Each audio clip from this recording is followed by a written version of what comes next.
श्री लिंग महापुराण कथा अर्थात श्री रामलिंग महापुराण कथा। सर्व साधकांना आनंदाची बातमी। भगवान राम, कृष्ण, छत्रपती शिवाजी महाराज यांनी पूजलेले समाजाचे कल्याण करणारे शिवलिंग याविषयी अत्यंत दुर्मिळ, कधीही न ऐकलेली सत्यकथा म्हणजे श्री लिंग महापुराण कथा अर्थात श्री रामलिंग महापुराण कथा। साधक हो, VBK ट्रस्टचे श्री अमृतमंथनेश्वर कल्किदत्त मंदिर, पाषाणवाडी, शिरूर, घोडनदी, जिल्हा पुणे, महाराष्ट्र येथील पंडित चतुर्वेद सायंटिस्ट श्री वत्सवक्षा भगवंत परमहंस परिव्राजकाचार्य श्री काशी विश्वेश्वरानंद सरस्वती महाराज यांच्या अमृतवाणीत श्री लिंग महापुराण कथा अर्थात श्री रामलिंग महापुराण कथा दररोज सायंकाळी 7:30 ते 8 या वेळेत अवश्य लाभ घेणे। ओम वक्रतुंड महाकाय सूर्यकोटि समप्रभ निर्विघ्नं कुरु मे देव सर्वकार्येषु सर्वदा। ओम गुरु ब्रह्मा गुरु विष्णु गुरुदेवो महेश्वरा गुरु साक्षात् परं ब्रह्म तस्मै श्री गुरुवे नमः। ओम दत्त दत्त राम राम ओम दत्त दत्त राम राम ओम शिव शिव शाम शाम ओम शिव शिव शाम शाम।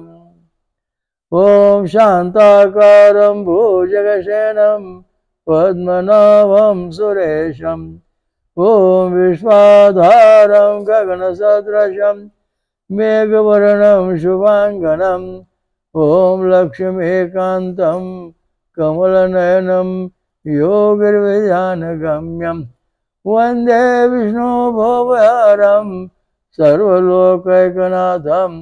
ओम शांती शांती। आज आपण श्रीलिंग महापुराण अर्थात श्री रामलिंग महापुराण पुढच्या भागाकडे वळणार आहोत आणि काय विशेष आहे ते पाहणार आहोत।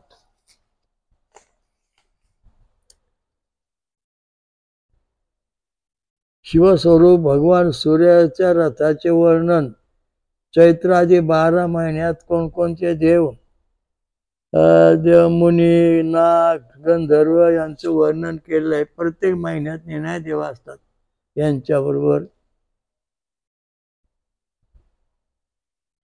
श्रुती म्हणाले, हे ऋषी हो, मी संक्षेपात सूर्याच्या रथाचे चंद्रमा तथा अन्य ग्रहांचे विषयात सांगत आहे। ज्या प्रकारे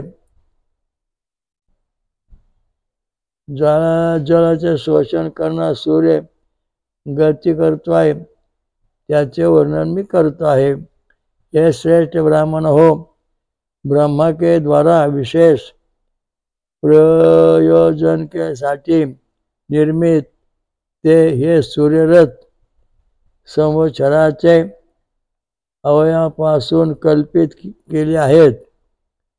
3 नाभी तथा 5 आवरवाला चक्रयुक्त यह सूर्यरथ स्वर्णमय आहे। आता याला 3 नाभी आहेत आणि 5 आवरण आहेत चाकाला। सभी देवतांचा निवासस्थान आहे। याची लंबाई तथा चौडाई 9000 योजन का कोटले आहे। म्हणजे सूर्याचा रथ जो आहे तो 9000 योजन 9000 गुणिले 4 9,36,000 मैल पसरलेला आहे। त्याचा ईशादंड प्रमाण ऋतुपस्थित दुप्पट आहे। म्हणजे 9000 आणि 18,000 त्याचा दांड आहे। तिथे चक्र आहे व तिथे स्थिर अंतरिक्षागामी घोड्यापासून युक्त जोडलेला आहे। त्यांचे 7 घोडे वेदाचे 7 छंद गायत्री भ्रती उष्णोक जगती त्रिष्टुप अनुष्टुप आणि पंक्तीय निर्मित आहे. आता या ठिकाणी फार महत्वाचा मुद्दा मानलाय, त्याचा आपण विचार करू की या रथाला जे घोडे आहेत ते 7 घोडे आहेत, ते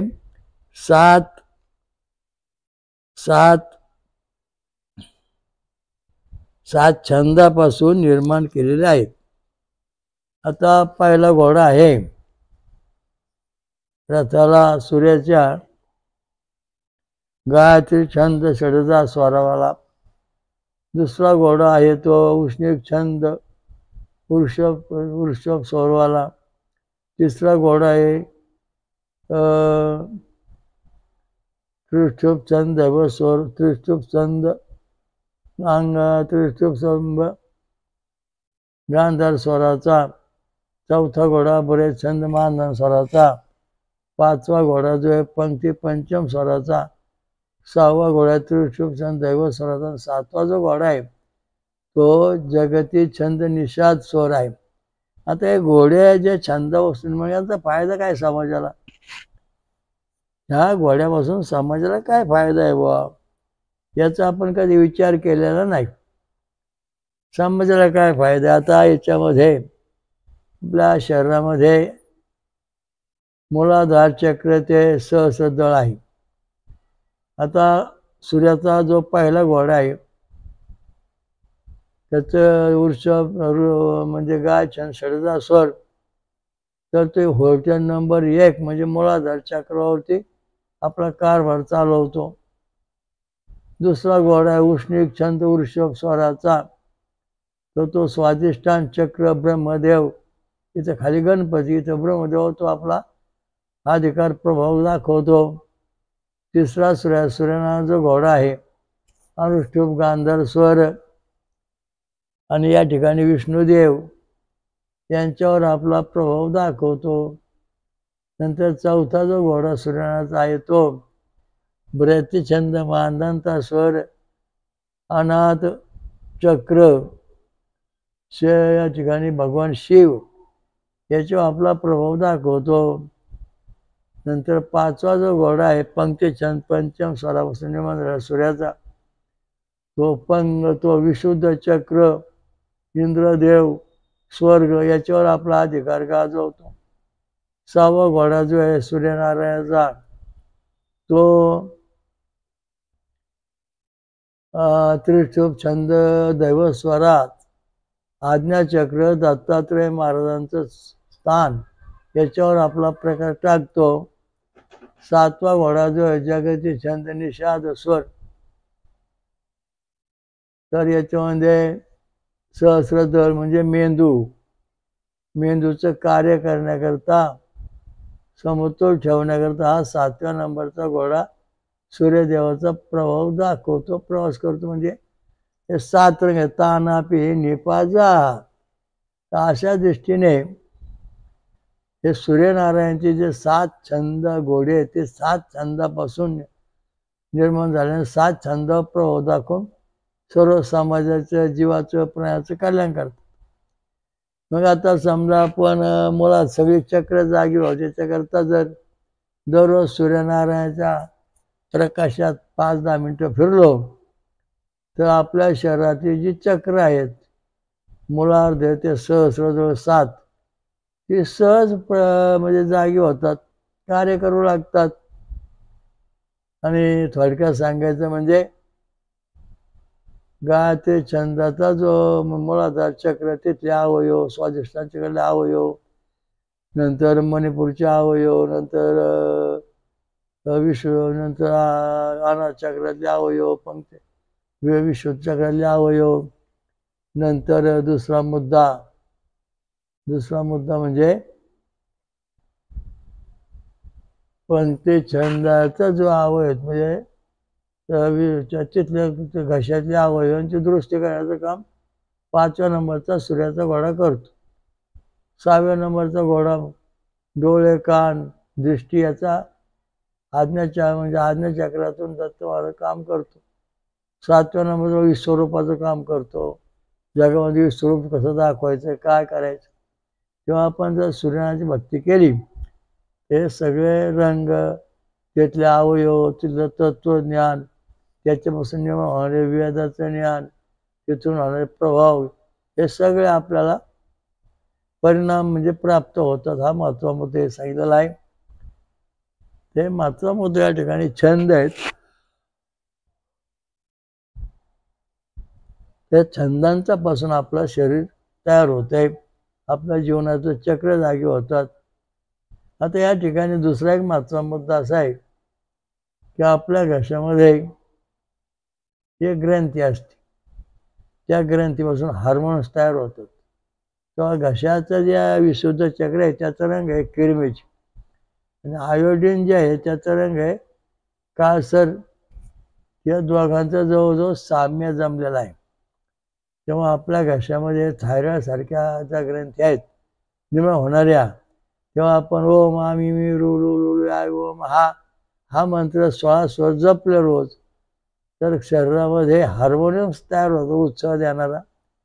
म्हणजे आळस, थकवा किंवा आपल्या शरीरामध्ये जे काही कमकुवतपणा आहे तो येत नाही. म्हणजे या ठिकाणी हे जे चक्र आहे, 5व्या नंबरचा घोडा आहे, हा जो किरमिज रंगाचा घोडा आहे या ठिकाणी, आणि त्या प्रकार रंग जो आहे तो सूर्याकडून आपल्या शरीरात उतरतो. म्हणजे सूर्यापासून आपल्या शरीरामध्ये आयोडीन नावाचं औषध तयार होतं, आणि त्यामुळं आपल्या शरीराचं सुख, शांती, समाधान मिळतं. म्हणजे हे सूर्यनारायण जो आहे ना, सर्वांगीण परिपूर्ण आहे. अशा दृष्टीने हे पुराणात सांगितलेलं वर्णन आपण आता थोडक्यात पाहिले, फार सांगायचं उदाहरण नाही. जास्त अभ्यास करायचं पतंजली योगशास्त्र, पातंजली योगशास्त्र पहा, आणि मग त्या आपल्या सगळ्या चक्राचं, शरीराचं आणि ह्या 7 छंदांचा, स्वराचा संबंध शोधा, म्हणजे आपल्याला अतिशय आनंद होईल. आता या ठिकाणी ये बी रक्तगट आहे, तो सूर्याचा पहिला जो घोडा आहे त्याच्यापासून आपला ये बी रक्तगट तयार होतो. सूर्याचा जो 3रा घोडा आहे, सूर्याचा पहिला घोडा आहे गाय छंद षडजा स्वराचा, तो आता आपल्या शरीरात ये बी रक्तगट तयार करतो जीवनाचा, मानवाचा. नंतर 3रा नंबर जो घोडा आहे सूर्यनारायणचा, त्रिष्टुप म्हणजे अनुष्टुप छंद गांधार स्वराचा, तो ओ रक्तगट तयार करतो. आता 4थ्या नंबरचा सूर्याचा घोडा आहे, तो घोडा आहे बरेच छंद मान स्वराचा, आणि तो ये रक्तगट तयार करतो. आणि 5व्या नंबरचा घोडा जो आहे सूर्यनारायणाचा, सूर्याचा 5व्या नंबरचा घोडा जो आहे, तो 5व्या नंबरचा घोडा आहे सूर्यनारायणाचा, तो पंचछंद पंचम स्वरापासून निर्माण झालेला. तर तो आपल्या आपला रक्तगट बी नावाचा रक्तगट तयार करतो.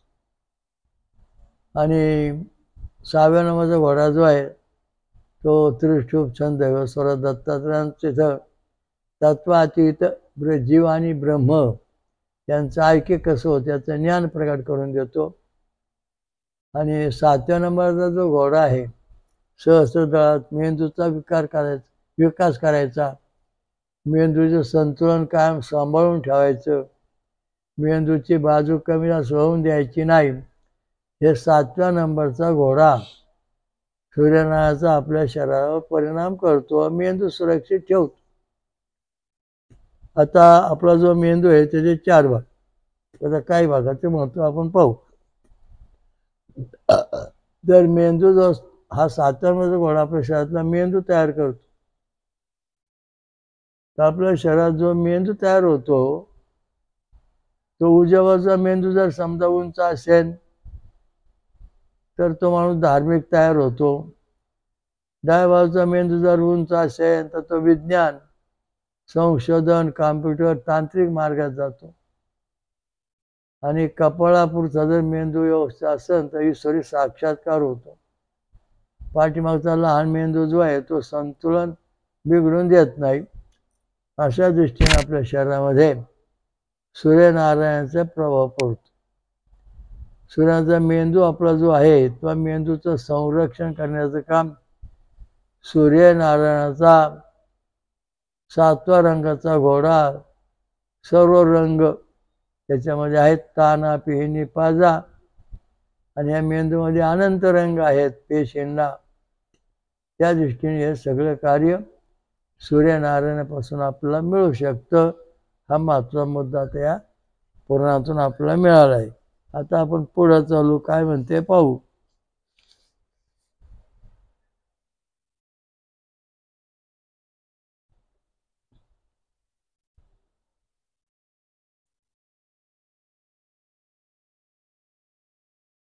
तीन नाभी तथा 5 आरोंचा चक्रायुक्त असा हा सूर्यरथ आहे. हा सुवर्णमय आहे, सर्व देवतांचे निवासस्थान आहे. याची लांबी जी आहे ती 9,000 योजने म्हणजे गुणले 4, आणि त्याचा ईशा दंड जो आहे म्हणजे पाप रथाचा जू जे आहे ते म्हणजे 18 योजनेवाला म्हणजे 18 गुणले 4 इतका लांब आहे. जेथे चक्र आहे तिथं अंतरिक्षामध्ये घोड्यापासून युक्त जोडलेला आहे.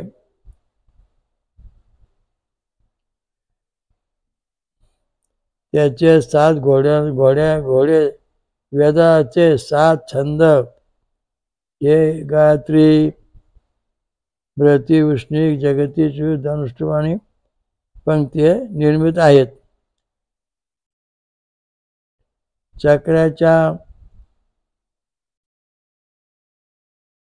चक्राला ते बांधलेले आहेत.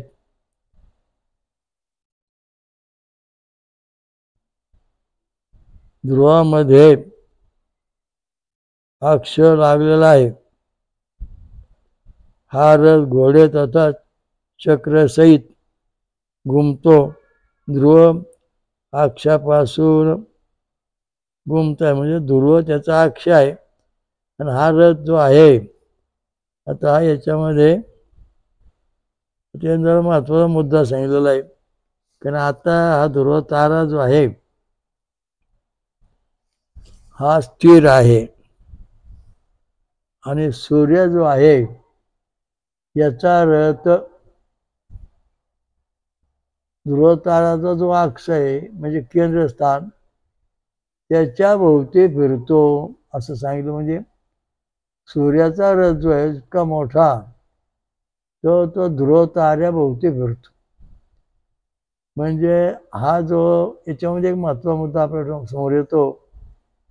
म्हणजे सूर्यावरून रथ निघतो आणि तो ध्रुव ताऱ्याला वेढा मारून परत सूर्यावर येतो. ध्रुव तारा इथून 430 प्रकाश वर्ष अंतरावर आहे, आणि सूर्य 9 कोटी जवळजवळ 9 कोटी किलोमीटर आहे, कोटी असं. तर या दृष्टीने हे सगळं सूर्य महाराजांचा रथ सूर्यावरून निघतो, आणि अक्षाचे केंद्रस्थान जे ध्रुव तारा आहे त्याला येडे मारून येतो. याचा अर्थ असा आहे, आता याच्यामध्ये महत्त्वाचा गुरुत्वाकर्षणाचा प्रश्न आला, माया आकर्षणाचा प्रश्न आलेला आहे. कसा की सूर्य हा ध्रुव ताऱ्याला येडा मारून येतो. म्हणजे याचा अर्थ असा आहे की हे जो सूर्यनारायण स्थिर आहे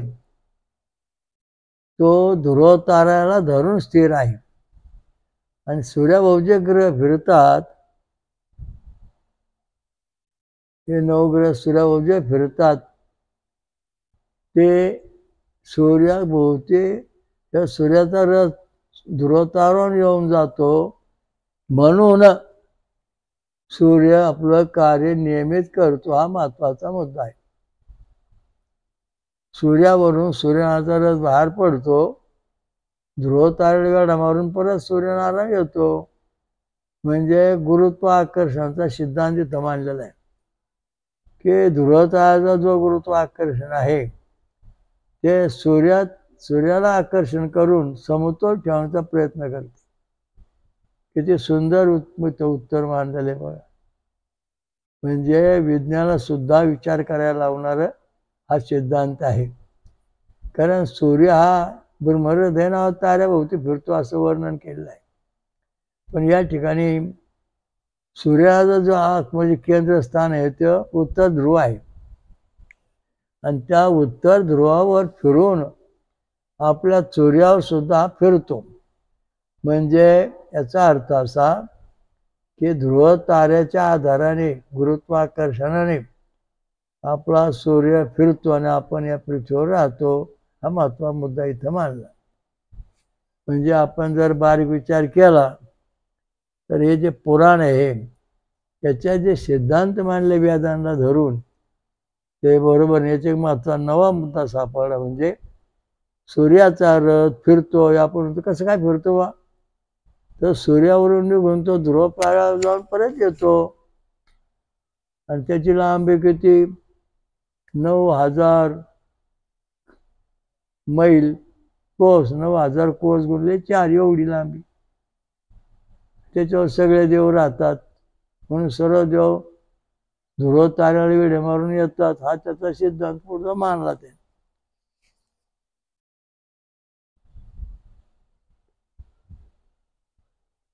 हा अक्ष ध्रुवापासून प्रेरित होऊन एकही चक्राचे साथ घुमतो फिरतो.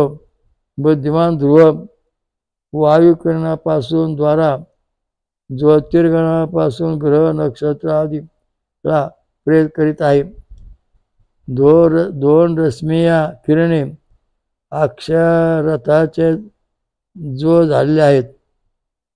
अक्षय अग्रभागामध्ये बांधलेले आहेत. अक्षात रश्म्याशय निबंध करून सूर्यरथ ध्रुवकेद्वारा भ्रमण करता येत. पर्व सांगितलं पुढं. ध्रुवाच्या मार्फत सूर्यरथ भ्रमण करीत आहे. म्हणजे सूर्य हा ध्रुव ताऱ्याच्या अधिकाराखाली चालू कार्य करतो आहे. कारण का, तर सूर्याचा जो व्यास आहे तो आहे 14 लाख किलोमीटर. त्याच्या 30 पट मोठा व्यास आहे तो ध्रुव ताऱ्याचा. 4,20,00,000 एवढा व्यास सूर्याचा आहे. म्हणजे ध्रुवाचा आहे. आणि सूर्याचा जो व्यास आहे तो 14 लाख किलोमीटरचा आहे. म्हणजे तो 4 कोटीवाला आणि हा 14 म्हणजे लाखावाला. तर या 14 लाख किलोमीटर, तर हे जे गणित आहे हे गणित एकमेकांना तारक आहे. आणि ध्रुव तारा जे आहे तो सर्व नक्षत्र जे आहेत त्यांना आपल्या भोवती व्यवस्थित फिरवतो. सुषमा चक्र बाकी बऱ्याच गोष्टी आहेत. ऋषी सप्तऋषी यांच्या भोवती फिरतात. हा महत्वाचा मुद्दा इथं आहे. ध्रुव ताऱ्याच्या गुरुत्वाकर्षणाच्या बळावरती हा आपला सूर्यनारायण कार्य करीत आहे.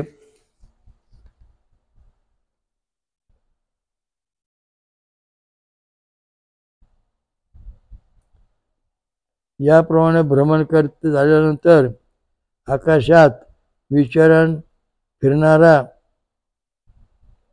रथापासून अनेक मंडळ होतात. हे रश्मीबद्ध जुळ तथा अक्षाच्या कोट्यात रस ऊस द्वैनो उजव्या बाजूला आहे.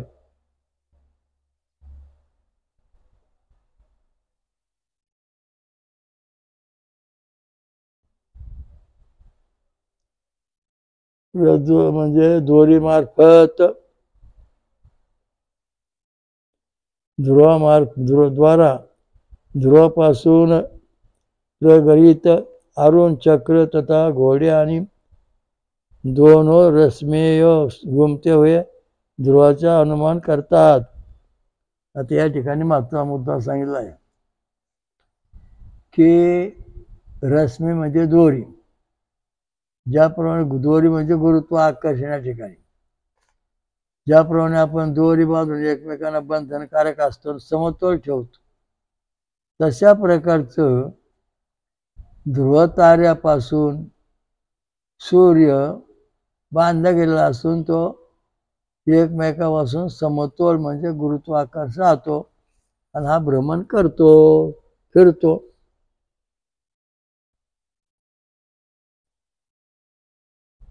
या रथाची वायुल रूपाना युगाक्ष कोटी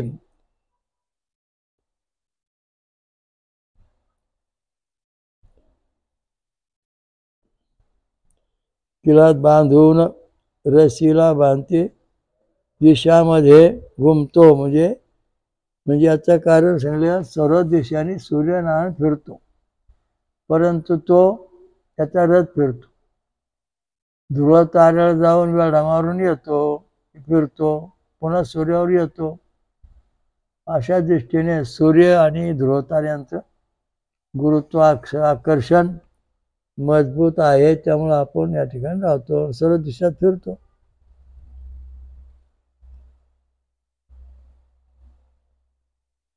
उत्तरामध्ये मंडळात फिरताना त्या सूर्याच्या दोन्ही बाजू रश्म्या प्रकाश वाढत जात आहे.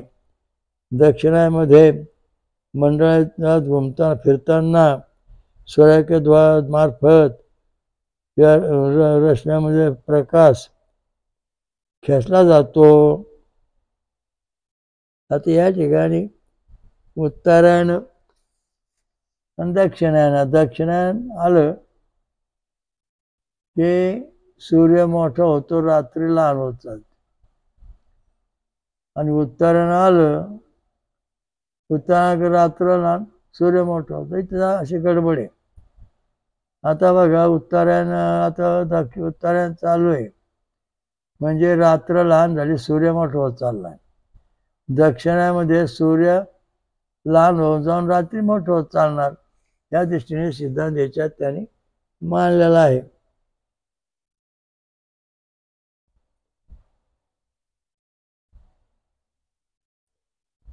प्रकाश किरण जे आहेत ते ध्रुवामार्फत पाठवले जातात. रथाच्या आत सूर्य मंडळामध्ये घुमतो, फिरतो, त्यावेळी सूर्य दोन्ही दिशामध्ये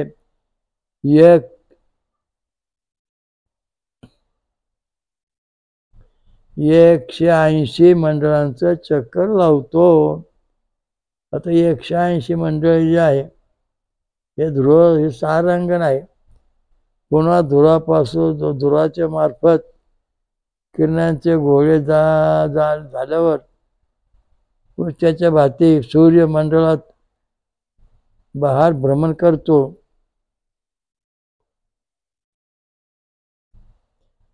आणि मंडळाच्या बाहेर तो भरून तो वेगपूर्वक फिरत आहे. देवता तथा मुनिगण नित्य दिन रात भवस्वरूप ईश्वर सूर्यदेवाचे निरंतर पूजन करतात. तो रथ देवतांना, आदित्यांना, मुनींना, गंधर्व, अप्सरा, ग्राम्यम लोक, सर्पो तथा राक्षस द्वारा अधिष्ठित आहे. सर्व लोकांना सूर्याचा प्रकाश आहे. हे लोक सूर्यात 2-2 महिने क्रमापासून निवास करतात आणि कल्याणकारी आदित्य भास्करला आपले तेजापासून तृप्त करले जाते. मुनिगण आपले वचन सुप्रथित स्तुतिवंशाद्वारा सूर्याचं स्तवन करतात. गंधर्व तथा अप्सरा गान करतात, नृत्य करतात, त्यांची उपासना करतात. ग्राम आणि यक्ष तथा भूतगण किरणांचे संग्रह करतात. सर्पगण सूर्याचे वहन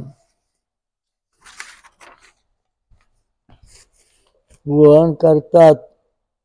यातून लहान राक्षसगण त्याचे अनुगाम करतात. बाल खिल्ले नियामक ऋषीगण म्हणजे 88 ऋषी उदयकालापासून आरंभ करून चारी बाजूला घेरून सूर्याला अस्ताचलाच्या वर म्हणजे मावळीकडे घेऊन जातात. हे सर्व 2-2 महिने सूर्य निवास करतात, काम करतात.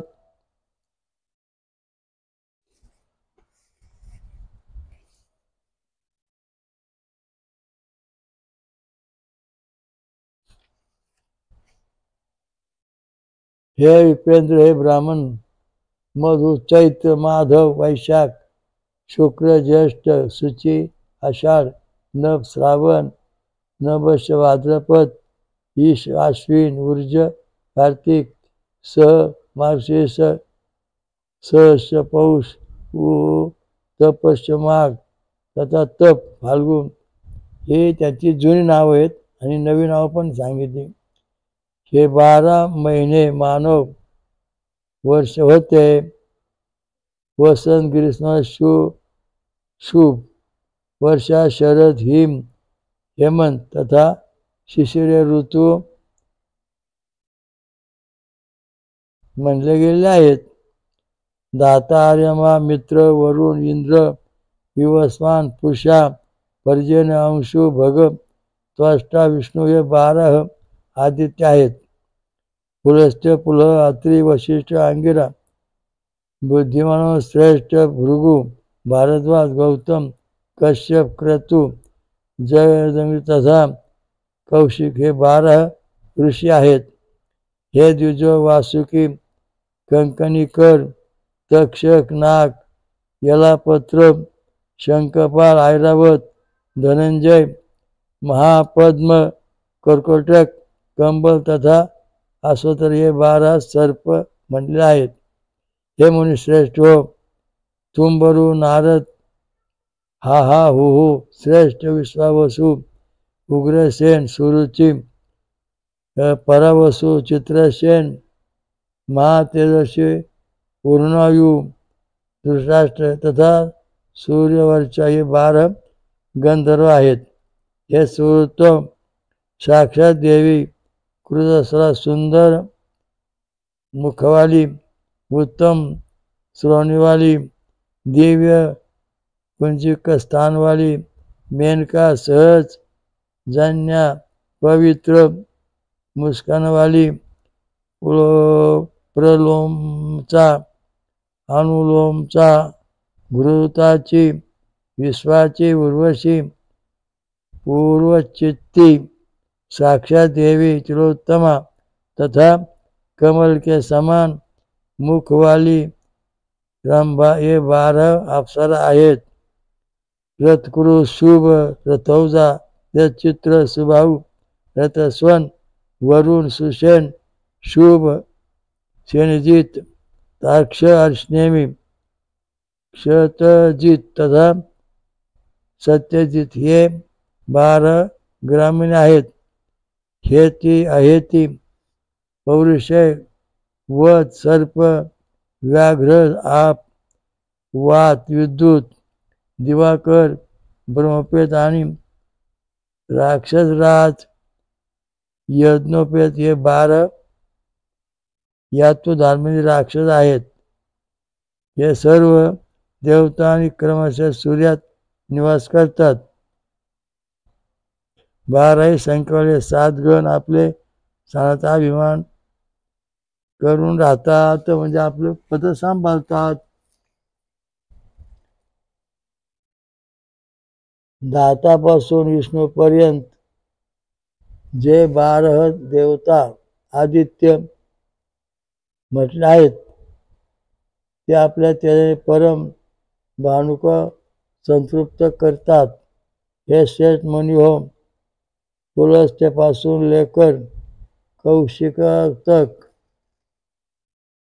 सांगितले गेले 12 मुनिगण यथाक्रम ख्यातिओम द्वारा सूर्याचे स्तवन करतात. याप्रमाणे वासुकीपासून घेऊन वासुकी ते आश्वतरक तक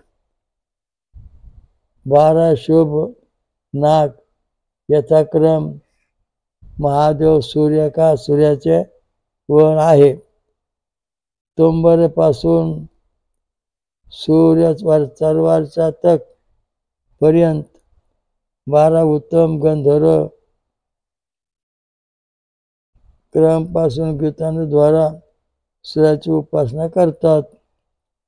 कृत स्थानापासून घेऊन रंभापर्यंत सांगितलेली सर्व दिव्य अप्सरे यथाक्रम सरस नृत्यांच्या द्वारा सूर्याची उपासना करतात. रथकृतपासून घेऊन सत्यजित पर्यंत सांगले 12 दिव्य ग्रामणी क्रमापासून सूर्याची स्तर रथांचा प्रकाशाचे संग्रह करतात.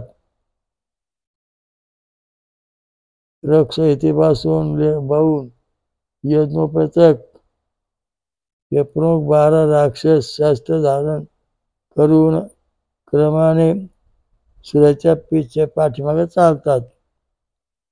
धातात तार्यमा दोन आदित्य प्रजापती पुलस्त्य पुल 2 ऋषी हे दोन्ही नाग वासुकी तथा कुंकणी गान करणे श्रेष्ठ गंधर्व तुंबुर तथा नारद कूतस्थला तथा कुंजिक स्थला अप्सरा हे दोनों ग्रामणी रथकृत तथा रथवजाराऊस यातुधान म्हटले आहेत.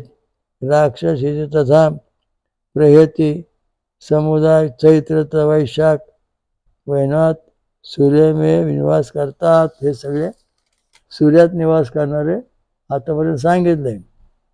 याप्रमाणे ग्रीष्म ऋतूत 2 महिन्यात प्रिय लोक निवास करतात.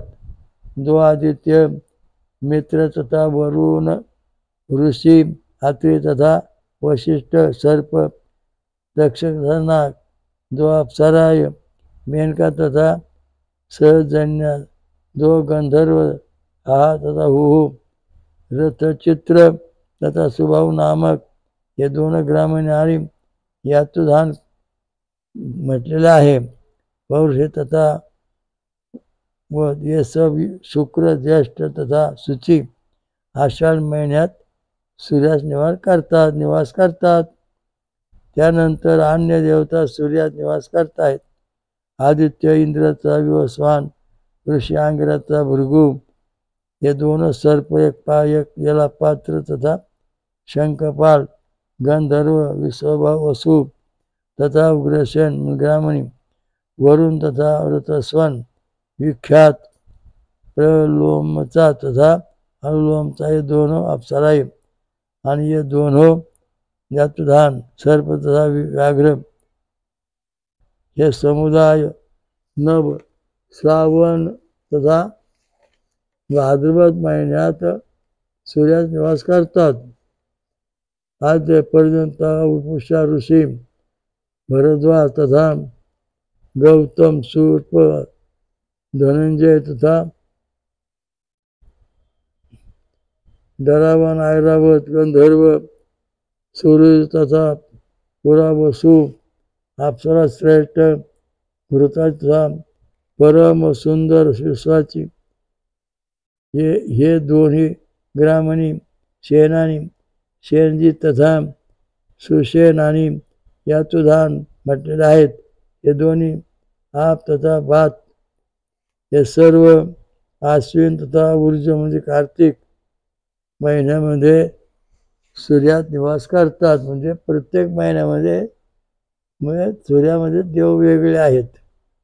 असे प्रकार हेमंत ऋतूच्या 2 महिन्यामध्ये बी हे लोक सूर्यात निवास करतात.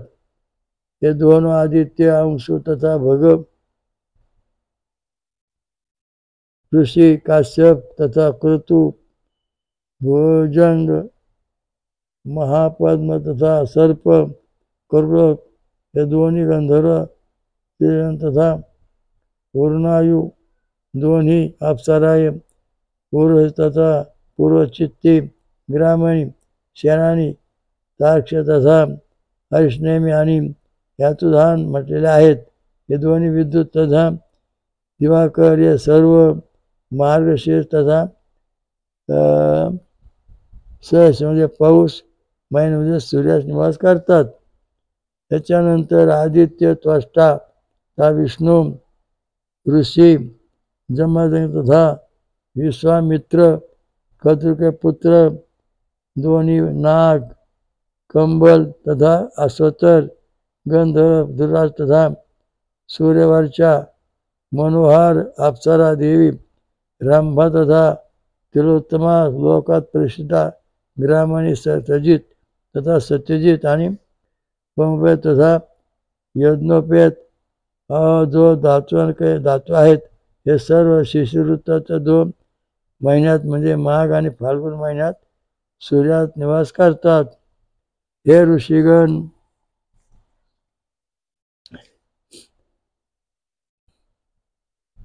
हे देवतागण क्रमे 2-2 महिन्यात सूर्यामध्ये निवास करतात. 12 संख्यामध्ये 7 समूह आपले स्थान का अभिमान करने वाले आहेत. या सब तेजापास 12 उत्तम तेज वाले सूर्याला संतरूप करतात. मुनिगण आपल्याद्वारा विरचित स्तुत्यापासून सूर्यस्तवन करतात. गंधर्व अप्सरे नृत्य गानों से त्यांची उपासना करतात. ग्रामीण यक्ष भूत रथरत्नांचा पकडून राहतात. सर्पगण सूर्याचे वहन करतात. यात पाठीमागे चालतात. बालखिल्ले ऋषीगण चारोवरून फिरून सूर्याच्या उदयाच्या अस्ताला प्राप्ती करतात. आता या ठिकाणी बालखिल्ले नावाचे ऋषी ह्या ब्रह्मदेवाच्या एका विशिष्ट कृतीतून 60,000 बालखिल्ले ऋषी निर्माण झाले आणि ते ऋषी सूर्याच्या भोवती कडे करून आहेत, फिरतात, म्हणजे संरक्षण देतात. हा अत्यंत महत्वाचा मुद्दा इथं सांगितला.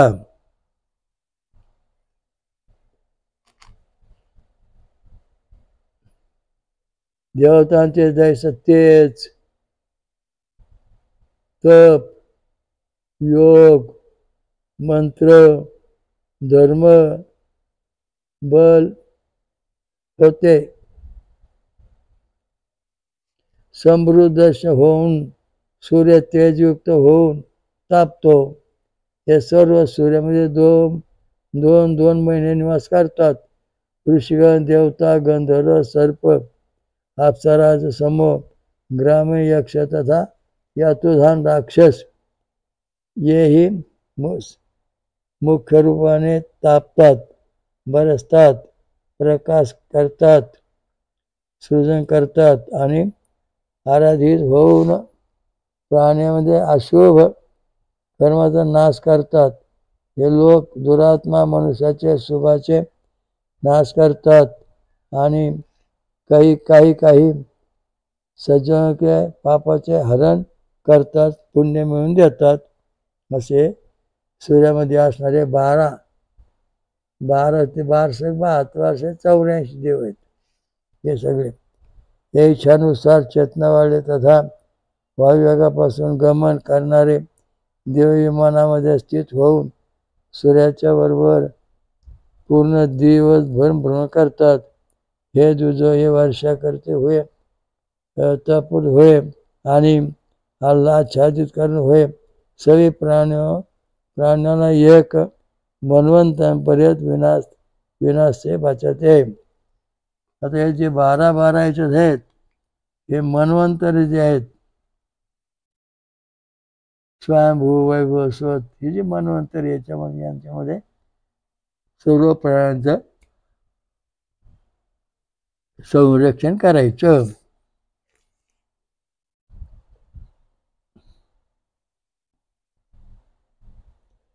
अतीत तथा अनागत भविष्यात होणारे स्थानाभिमान यांचे तथा यावेळी विद्यमान आहे त्या सर्व स्थान सर्व मंत्रांचे युक्त करताय। यह 14 गण 7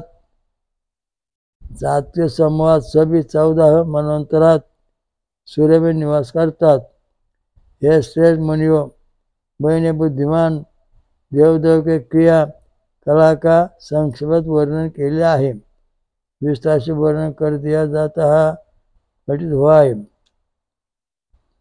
ज्याप्रमाणे मी ऐकून हे सर्व देवता 2-2 महिने क्रमात सूर्यात निवास करतात। 12 देवतांचे हे 7 समूह आपले स्थान पद का अभिमान करने वाले आहेत। म्हणजे या ठिकाणी हे 1284 देव आहेत। हे 2-2 महिने देव एका ठिकाणी राहतात। याप्रमाणे हे दिवाकर सूर्य हरित वर्णाचे 7 अविनाशी वासोधरा त्याचा रथ चालवतो। रथावर संयोगपूर्वक चालतात। हा सूर्य एक चक्रवाली रथाचे पासून उगतो 7 समूहाच्या 7 आकाशात दिन रात भ्रमण करीतो आहे। 7 दिवसाचा समुद्रवाली पृथ्वीचे वर भ्रमण करीत आहे। आता या ठिकाणी जे गणित मानलंय ते विज्ञानापेक्षा थोडं वेगळं आहे। म्हणजे विज्ञानाला सूर्यदेव दिसत नाही आणि सनातन विश्वधर्म जो हिंदू आहे त्याला सूर्याभोवती फिरणारे देव दिसतात। अशा दृष्टीने अत्यंत महत्वाचा मुद्दा आज सांगितला। ओम दत्त दत्त राम राम, ओम दत्त दत्त राम राम, ओम शिव शिव श्याम श्याम, ओम शिव शिव श्याम श्याम, ओम ईश्वरा, ओम स्वयंभू ईश्वराजा समुद्र महाराज की जय। स्वयंभू महापंच महादुर्गा महाशाकंभरी माता की जय। अतिरि सिंह की ब्रह्मशास्त्री जय। महासत्यानुसार माता की जय। देव देवता साधु संतन की जय। श्री गुरुदेव दत्त। हरि ओम तत्सत। ओम शांती शांती शांती। सर्व साधकांनी महाराजांच्या या वेदमंत्र आणि रक्तगट संशोधनाचा प्रचार करावा। VBK ट्रस्टची योजना बेकारी संपविणे। वेदमंत्र आणि रक्तगट प्रचार करा, समाजाकडून मदत होते। जगभर घरोघरी प्रचार करा। अधिक माहितीसाठी पुढील पत्त्यावर भेट देणे किंवा संपर्क साधणे। VBK ट्रस्टचे स्वयंभू विश्वराजा श्री अमृतमंथनेश्वर कल्किदत्त मंदिर, पाषाणवाडी, शिरूर, घोडनदी, जिल्हा पुणे, महाराष्ट्र। हरि ओम दत्त।